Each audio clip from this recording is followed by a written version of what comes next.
자, 또 다른 우리의 주요한 수자원의 특성, 호소수. 음.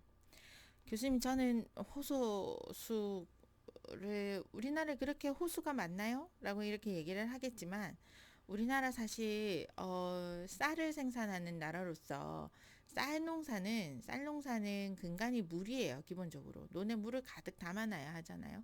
그래서 이 논에 물을 공급하기 위한 많은 농업용 저수지를 인위적으로 조성해 놓고 관리를 하고 있습니다. 그래서 농업용 저수지의 그 수질이 어떤지를 또 농어촌 공사에서 계속 모니터링하면서 관리를 하고 있어요. 그래서 이런 어떤 수자원의 특성 중에 호소수도 굉장히 중요하게 우리가 다루어야 할 그 농업용수의 소스로서, 농업용수의 근원으로서 굉장히 우리가 중요하게 관리돼야 될 수자원이 됩니다. 호소수는 사실 하천과는 달리 유속이 거의 없어요. 거의 없는, 거의 정체된 수욕 공간이에요. 근데 사실 이번처럼 큰 비가 와버리면 그 농업용 저수지의 물이 넘치면 아래 마을을 덮치기도 하고 그렇죠. 그래서 평소에는 사실 유속이 거의 없다고 보면 되죠. 정체되어 있어요. 체류 시간이 아주 길죠.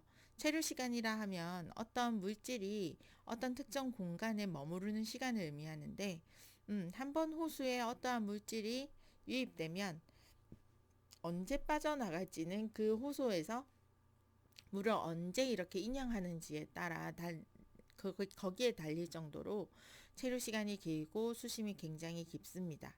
그리고 수심에 따른 온도 차이가 커요. 왜냐하면 흐르지 않기 때문에 위에서 일사를 받는 위층의 온도 변화가 굉장히 큰 거죠.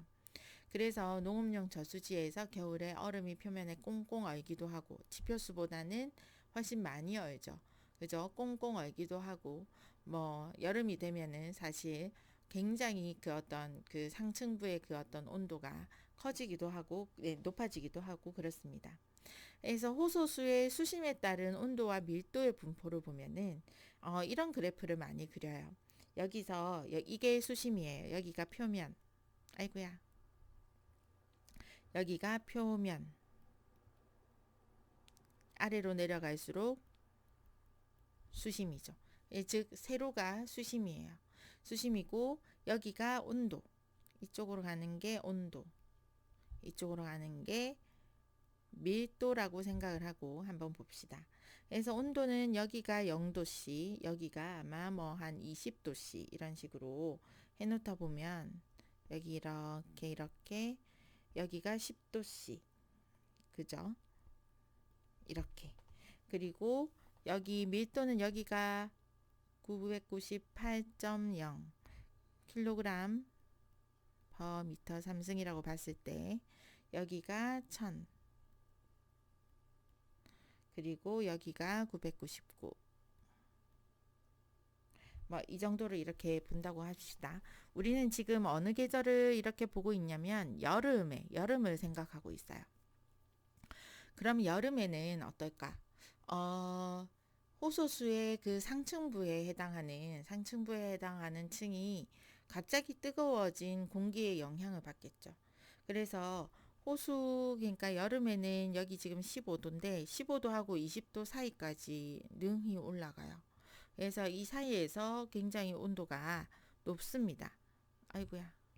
자, 여기서부터 시작해가지고 서서히 밑으로 내려가면 내려갈수록 일사의 영향을 덜 받으니까 살살 온도가 떨어지겠죠. 수심이 이렇게 내려가면 내려갈수록. 그러다가 확 떨어지면서 아래로 이렇게 떨어지는 여기를 심수층이라 합니다. 여기를 표수층이라 합니다.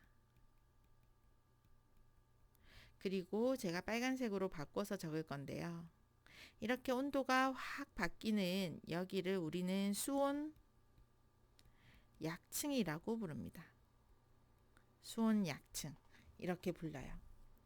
그리고 밀도는 사실 온도가 높으면 높을수록 어때요? 낮죠. 그죠?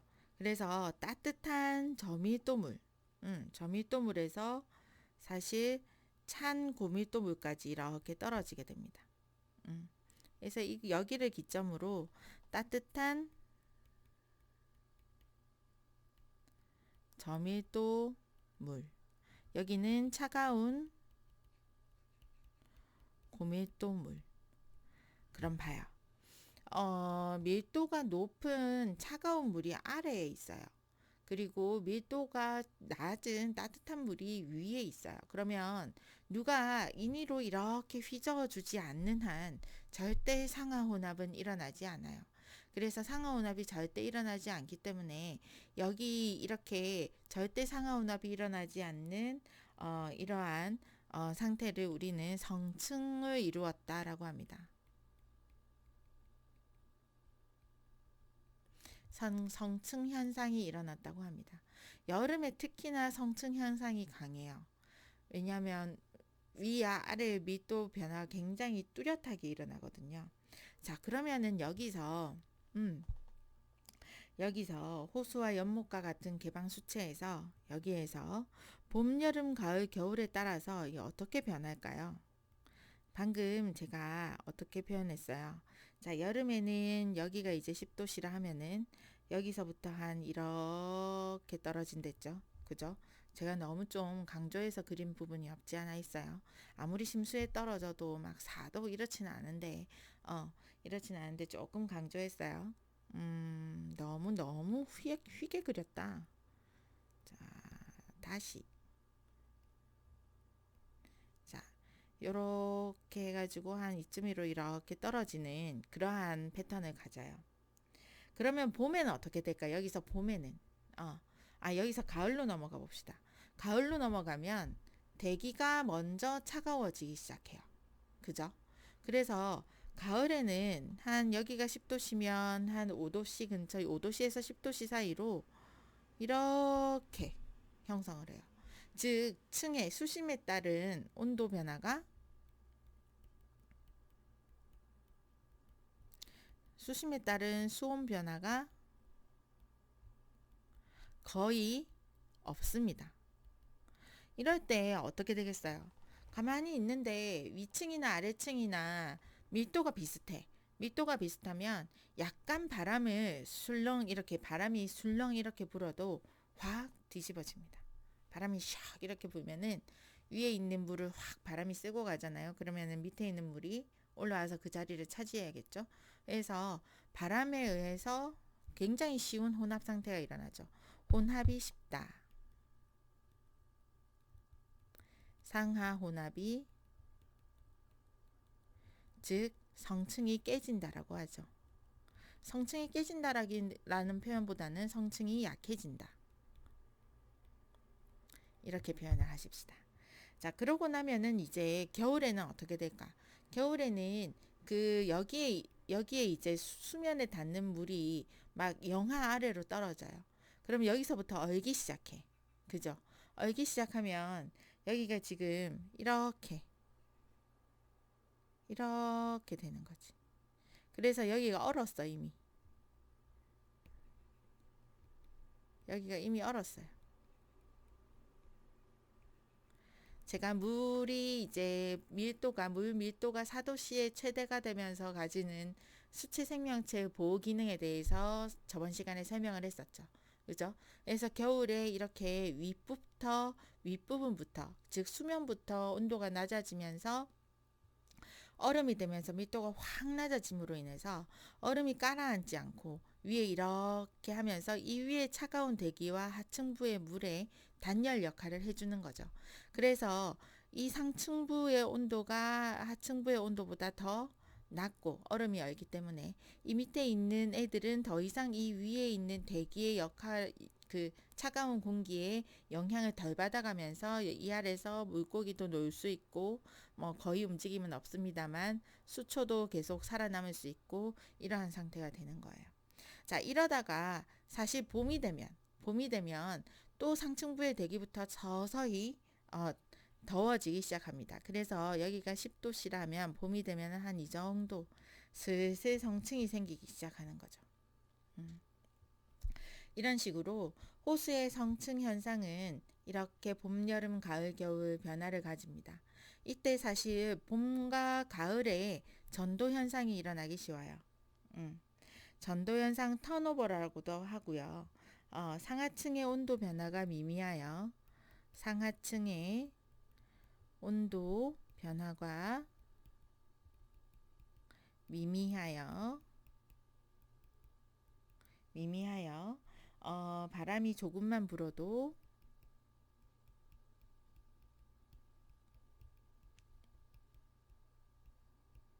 상하 혼합이 발생하는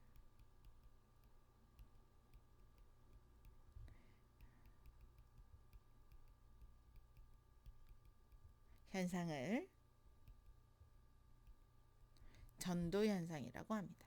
이때 사실 어디에 영양분이 더 많을까요? 물고기가 다니다가 응가를 하고 뭐 이래저래 뭐 이러다가 알갱이들, 유기물 알갱이들이 바닥에 이렇게 있겠죠. 그래서 하층부의 영양분을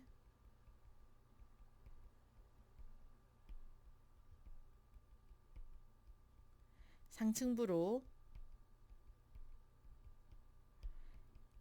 이송하는 기회가 됩니다.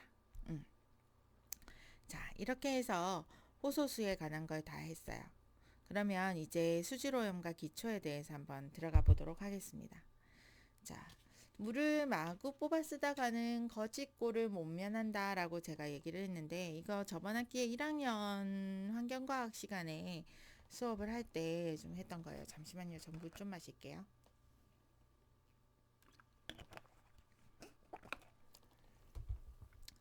자, 무분별한 지하수 이용은 사실 지속 가능한 물 공급에 미치는 악영향이 있습니다. 우리 지하수는 어떻게 채워진댔어요?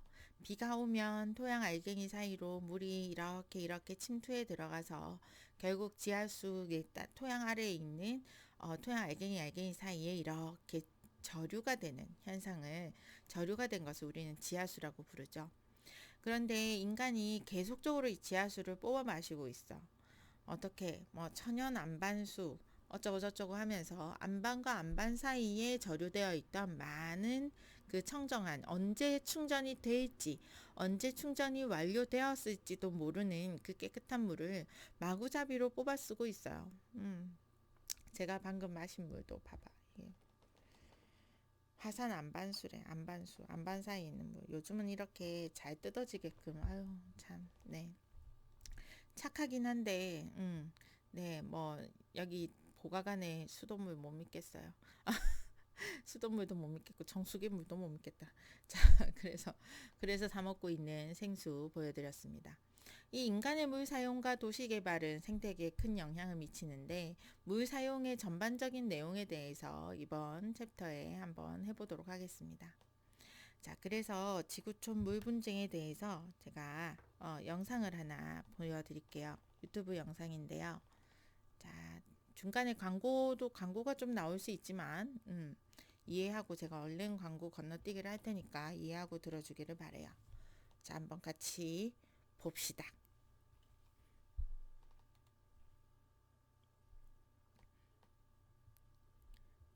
가정이 필요한 아이에게 새로운 세상을, 도움이 필요한 엄마에겐 힘이 되는. 물은 생명의 근원이며 가장 흔한 듯 하면서도 참으로 귀중한 자원이죠. 우리나라도 예외는 아니었는데요. 조선시대만 해도 중요한 수자원인 우물과 지하수를 보존하기 위해 마을마다 우물개를 만들어 주기적으로 우물을 점검하고 관리를 철저히 했다고 해요. 생활용수뿐만 아니라 청동기 시대 이전부터 벼를 재배해온 우리나라는 농업용수를 조달하는 기술이 상당히 발달되어 있었죠. 1960년대에서 80년대는 물을 효율적으로 관리하기 위해 본격적인 개발이 시작되는데요. 경제개발 5년 계획, 4대강 유역 등으로 여러 개의 댐이 건설됐죠. 이렇게 물 관리에 신경 쓰는 이유가 있죠. 우리나라가 OECD 국가 중 물 부족 국가로 꼽히기 때문이죠. 가장 물이 부족하진 맞아요. 않아요. 우리나라의 경우 물 스트레스 정도가 40%를 초과해 OECD 국가 중 유일하게 심각한 단계에 이른 것으로 조사됐죠. 이런 상황 속에서 하루에 1인당 사용하는 물의 양은 과연 어느 정도나 될까요? 하루 평균 1인당 사용하는 물의 양은 280리터 정도라고 해요. 페트병으로 140병 정도라니 어마어마하죠? 세탁기를 돌리는 데만 56.4리터로 28병이 넘게 쓰이는데요. 샤워하는 데는 45.1리터, 22병이 넘게 쓰이죠. 그리고 변기에는 하루 평균 70.5리터, 35병 이상이 사용되고 있었네요. 그리고 설거지 등 부엌 일을 하는 데만 59.2리터로 29병이 넘는 물이 필요하죠. 아니 근데 이렇게 쓰면 수도세가 어마어마하게 나오지 않을까요? 현재 우리나라의 물값은 1세제곱미터당 660원으로 생산 원가의 83.8% 수준밖에 안 된다고 해요. 우리나라의 평균 수도 요금은 경제협력개발기구 주요 국가에 비해서도 낮은 편이네요. 일본, 미국, 프랑스, 영국 등 우리나라의 2~3배 수준이죠. 국가별 물 사용량을 비교해봐도 우리가 얼마나 많은 물을 쓰고 있는지 확연히 알 수 있는데요. 1인 1물 사용량은 우리나라가 280리터고 호주가 224리터, 덴마크가 188리터, 독일은 150리터죠. 아프리카 국가들의 물 사용량은 훨씬 더 적네요. 소말리아가 8.9리터, 말리가 8리터, 잠비아가 4.5리터밖에 안 되네요. 우리도 물 사용량을 줄일 필요가 있겠네요. 그도 그럴 것이 세계보건기구 WHO가 21세기의 전쟁은 깨끗한 물 증탈전이 될 것이다 라고 예견했다잖아요. 실제로 1967년에 발생한 전쟁도 그 본질은 요르단강을 둘러싼 물 전쟁이잖아요. 요르단강은 이스라엘, 요르단, 시리아, 레바논 등에 걸쳐 흐르는데 시리아가 요르단강 상류에서 물길을 차단하자 이스라엘이 전면적으로 공격을 감행하면서 벌어지게 된 거죠.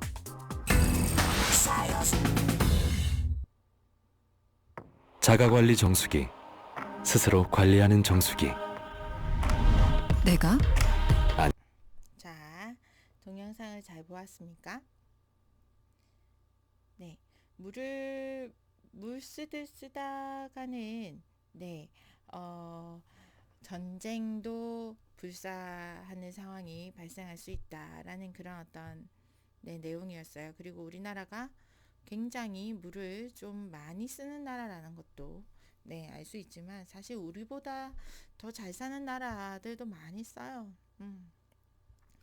전 세계적으로 이 물을 쓴다는 것은 뭐 비가 얼마나 내리느냐에도 그 연관이 있지만 물을 얼마나 쓰느냐, 어떻게 공급받느냐, 그리고 수도세가 어떻게 책정되느냐에 따라서도 굉장히 영향을 많이 받습니다.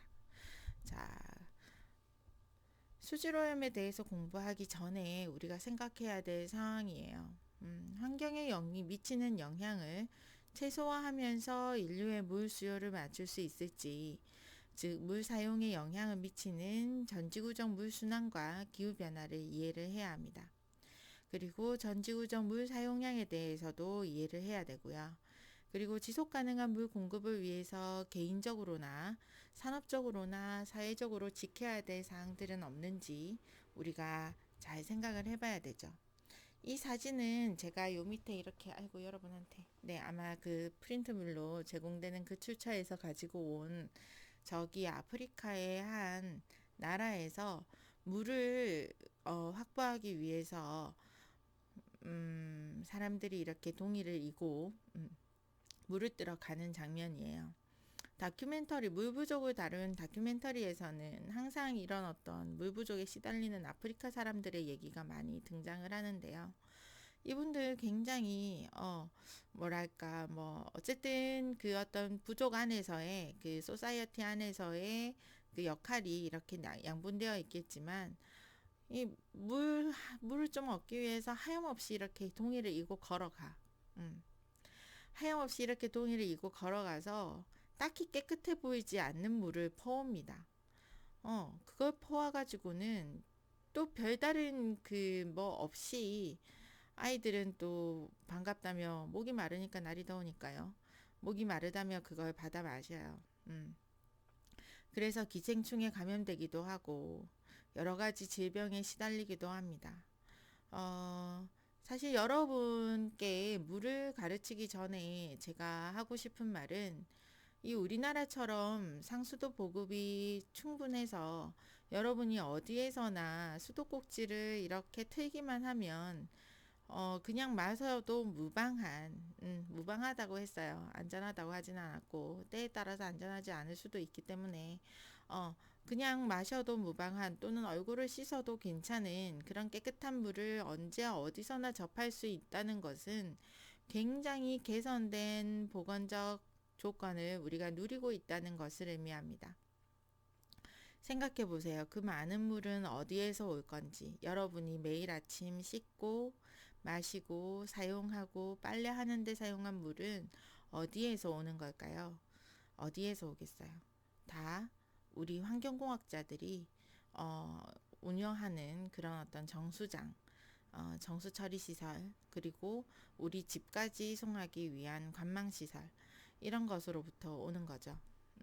그런 어떤 혜택을 우리는 굉장히 소중히 여겨야 된다는 거, 굉장히 의미 있는 학문을 하는 거예요. 그래서 저도 사실 환경공학이라는 학문이 무슨 매력이 있노 이런 생각을 했지만 하면 할수록, 그리고 가르치면 가르칠수록 이렇게 사회에 필수적이고 사람들의 삶을 지탱하는 데 드러나지 않으면서 중요한 이런 어떤 학문이 없는 것 같아요. 자, 지구의 물 분포는 바다의 97% 분포하고 있습니다. 그래서 바닷물을 우리가 뭐라고 부른댔죠? 다양한 염들이 녹아있는 염수라고 부른댔죠. 이 염수를 우리가 바로 이렇게 취하면서 살지는 못해요. 왜냐면 우리는 담수를 취해야 해요. 담수를 취해야 하고 염수를 계속 취했다가는 탈수 증상으로 사망하고 말죠. 자, 그래서 바다에 97%나 있어요. 많고 많은 물이 있는데 바다에 97%씩이나 있어요. 그래서 나머지 3% 중에 그나마 또 2%가 빙산하고 빙원이에요. 즉 얼어 있어요. 그리고 약 1% 정도가 지하수예요. 그래서 여기에 지금 약 2%, 약 1% 이런 식으로 달렸잖아요. 그죠? 이 사이에서 막 어떻게 막 소수점으로 이렇게 갖고 온 0.3% 정도가 호수나 습지나 강이나 기타 지표수로 우리 근처에 존재를 하고 있죠. 그래서 지하수를 취하려면 여러분 어떻게 해야 해요? 땅을 파야 하잖아요. 그것도 그냥 뭐 1, 2m 파내려 가면 발견할 수 있는 게 아니고 뭐 100m, 50m 이상 뭐 이렇게 파내려 가야 되는 거니까 지하수를 얻기란 손쉽게 얻기란 굉장히 힘들어요. 그래서 손쉽게 얻을 수 있는 우리의 가용한 자원은 사실 전지구적으로 분포하고 있는 물의 총량 중에 0.3%에 불과합니다. 0.3%에 불과하는데도 우리 낙동강 보면 굉장히 거대하죠. 그죠? 그러니까 세상에는 얼마나 많은 물이 존재하고 있다는 겁니까? 그리고 그런 어떤 물의 근원은 당연히 뭐다? 저번 시간에 얘기했던 것처럼 전지구적인 물 순환으로 우리는 이러한 지표수를 얻게 된다는 것. 그리고 그 내린 빗물의 대부분은 어디에 저장되어야 하나요? 지하수에 저장되어야 한다는 것. 이걸 물 공부하는 사람으로서 꼭 알아두기를 바라요. 그래서 저번에 보여줬던 그림을 다시 한번 보여주게 되는데, 모든 우리가 사용할 수 있는 지표를 흐르는 또는 지하를 흐르는 지하수든 지표수든 우리가 사용할 수 있는 접근해서 취할 수 있는 물의 모든 근원은 강수입니다. 빗물. 빗물이 내리면 토양을 적시고 토양에 서식하고 있는 각종 식물의 생명을 부여하고 식물들이 모세 현상에 의해서 뿌리에서부터 영양분을 녹인 토양의 영양분, 뭐 나트륨, 칼슘 이런 걸 녹인 그 물이 쫙 이렇게 올라와서 식물을 지탱하고 식물의 잎에 도달해가지고 식물의 잎의 기공을 통해서 대기 중으로 다시 빠져나가는 것을 우리는 증산이라고 부릅니다. 그리고 식물의 표면이 아니라 토양의 표면에서 태양 에너지를 받아서 증발하는 것을 증발이라고 합니다. 그래서 이 증발과 증산을 합쳐서 우리는 증발산이라고 부르게 되고요. 사실 저번 시간에도 얘기했듯이 우리나라는 대지의 70%가 토양의 70%가 산지로 이루어져 있기 때문에 얘네들 물 분자에 작용하는 위치 에너지가 꽤 높게 부여되는 특성이 있어요. 그래서 높게 부여된 위치 에너지와 중력에 의해서 물 분자들은, 즉 물들은 빠르게 하천을 형성해서 바다로 흘러나가 버립니다. 유역 경사가 크고 하천의 구배가 크고, 그래서 빠르게 바다로 흘러나가 버려요. 그래서 사실 겨울 되면 아이고 강물에 물이 없네, 강에 물이 잘 없네 라고 하는 이유가 그만큼 비가 안 내리고 물들은 예전에 여름에 내렸던 물들은 굉장히 신속하게 바다로 빠져나가 버렸기 때문입니다. 그러면 그 바다로 쉽게 빠져나가 버리는 것을 우리가 붙들고 싶어. 붙들려면 뭘 해야 될까? 4대강이 해놓은 것처럼 보를 형성하거나 이 산지에 댐을 형성하거나, 그죠? 그래서 댐과 보를 짓거나 하기 시작했죠. 빨리 흘러나가 버리는 물을 조금 더 가둬놓기 위해서 짓는 거대한 토목적 행위가 보를 짓거나 댐을 짓는 것입니다. 보, 댐. 그리고 사실 보나 댐을 짓는 것은 하천 생태계에 그 어떤 돌이킬 수 없는 영향을 주거든요. 그렇기 때문에 보나 댐을 짓는 것보다는 우리가 더 중요하게 생각해야 되는 것이 요 지하수가 됩니다. 이 대수층의 지하수를 확실히 이렇게 잘 충전을 시키는 것이, 충전을 이제 최대한 많은 양의 충전시키는 것이, 지하수는 어때요? 저번 시간에 얘기했던 것처럼 지표수보다 흘러나가는 속도가 느리잖아요. 그죠? 느리기 때문에 지하수에서 보다 많은 양의 물을 가둬 놓을 수 있어야 하죠. 그래서 뭐 이 다음에 제가 뭐 여러 가지의 그 어떤 내용을 얘기할 텐데, 지하수의 형성과 이용은 굉장히 중요하고, 그래서 제가 여기 얘기했던 것처럼 물을 마구 뽑아 쓸 때, 즉 이 말라버린 우물을 보세요. 물을 마구 뽑아 쓰다가는 거짓골을 면하지 못한다는 것이, 지표수는 너무나 빨리 흘러나가 버리고 지하수가 고갈되고 나면 우리는 비가 다시 내리지 않으면 쓸 수 있는 물이 없게 돼요. 그래서 그러한 부분이 분명히 존재한다는 거, 지하수는 굉장히 소중한 수자원이라는 거, 지표를 흐르는 것만큼 우리가 여기 댐에서 물을 갖다 쓰고 보에 가둬놓은 물을 갖다 쓰는 것만큼의 중요성을 이 지하수가 가진다는 것을 여러분이 기억을 해주면 좋겠어요. 다음 시간에 또 진도를 같이 나가도록 할게요.